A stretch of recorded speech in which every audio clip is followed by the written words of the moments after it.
ঘন জঙ্গলের একদম ভেতরে ঝকঝকে বেগুনি রঙের একটি ছোট কুটিরে থাকত শিশু জাদুকরী লীলা। লীলার বয়স খুব বেশি নয়, 7 কি 8 হবে, কিন্তু সে ইতিমধ্যেই জাদুর স্কুলে সবার মধ্যে সবচেয়ে কৌতূহলী আর দুষ্টুমি প্রিয়। একদিন ভোরে আকাশে হালকা গোলাপি আলো ফুটতেই লীলা তার পেঁচা বন্ধু টুটুকে নিয়ে বেরিয়ে পড়ল, কারণ সেদিন ছিল তারার জাদু পরীক্ষা, সকল নবীন জাদুকরীদের জন্য সবচেয়ে গুরুত্বপূর্ণ পরীক্ষা। লীলা খুব উত্তেজিত, কিন্তু একটু ভয়ও পাচ্ছিল। টুটু বলল, ভয় নেই লীলা, তুমি পারবে, তোমার হৃদয়টা তো সবচেয়ে ভালো। লীলা হাসল, তার বেগুনি জাদুর টুপি দুলে উঠল হাওয়াতে। জঙ্গলের ভেতরে একটি খোলা জায়গায় সবাই জড়ো হয়েছে, সেখানে মাটির ওপরে ভাসছে একটি বিশাল তারার গোলক। শিক্ষক উইচ ম্যাডাম মেরিনা বললেন, যে এই তারার গোলককে হাসাতে পারবে সেই আজকের পরীক্ষায় উত্তীর্ণ হবে। মনে রেখো, জোরের জাদু নয়, দরকার হৃদয়ের জাদু।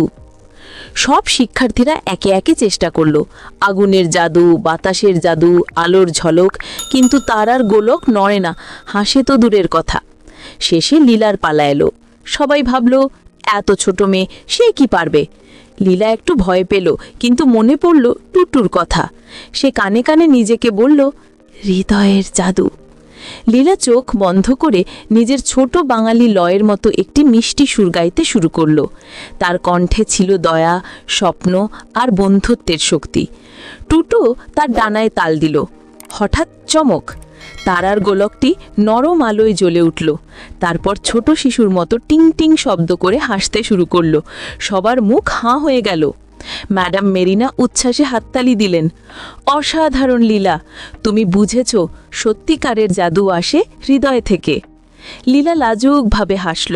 টুটু খুশিতে উড়ে উঠল আকাশে। সেদিন জঙ্গলের সব গাছ, ফুল আর ছোট প্রাণী যেন একটু বেশি উজ্জ্বল হয়ে উঠল।